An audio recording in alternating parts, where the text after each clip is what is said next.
mga iba na bigyan na ng visa rito sa Pilipinas ng embassy na kung saan siya pupunta, ino-offload nyo pa rin. Totoo yan. Nabigyan na nga ng visa dito sa Pilipinas ng embassy na pupuntahan niya, and yet pagdating sa immigration, dahil nautal-utal lang yung in-interview ninyo, siguro masyadong kayo, mas ano pa kayo sa immigration sa US, mas matindi pa kayo mag-interview, kinabahan, in-offload nyo na.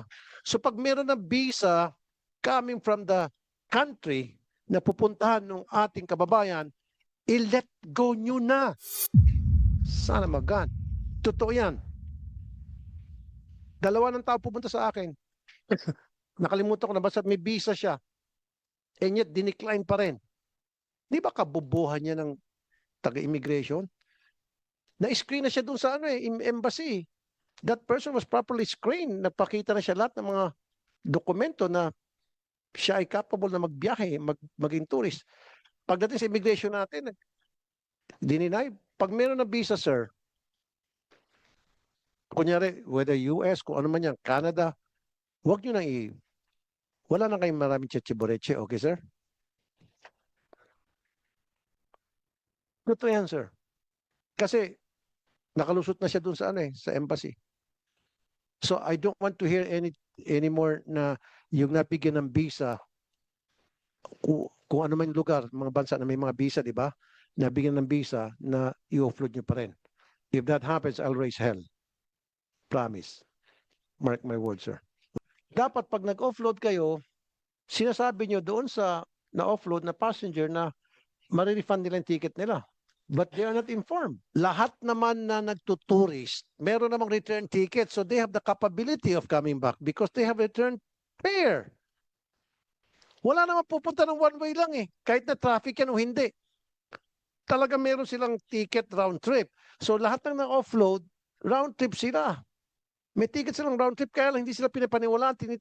Marami, okay, I understand. You're doing your job. You do have what you have to do na para ma-prevent yung trafficking, na magmumukhang kawawa yung mga kababayan natin pagdating doon sa abroad.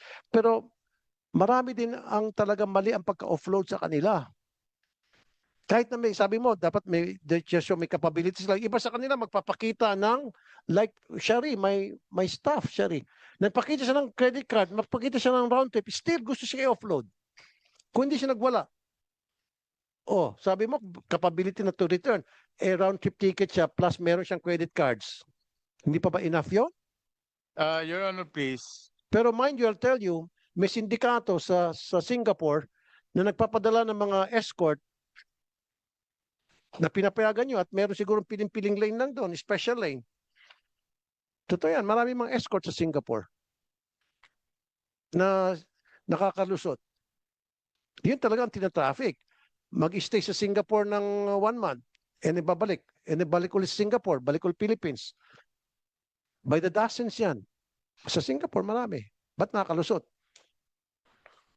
Pero, yung talagang mga legit, hindi naman traffic, dahil lamang siguro hindi nyo gustong itsura, na-discriminate, wala kayong tiwala, ino-offload nyo. Gusto ko dapat, okay, I know you're doing your job. Be careful.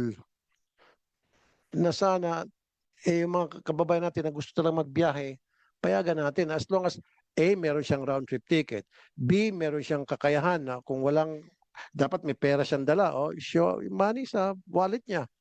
Di ba? Meron siyang, kunya $500, $1,000. Plus, meron siyang papers na sponsored siya ng kamag-anak niya sa pupunta niya. Then that person should be allowed. Pero in some cases, hindi. Sir, come up with that policy, pwede?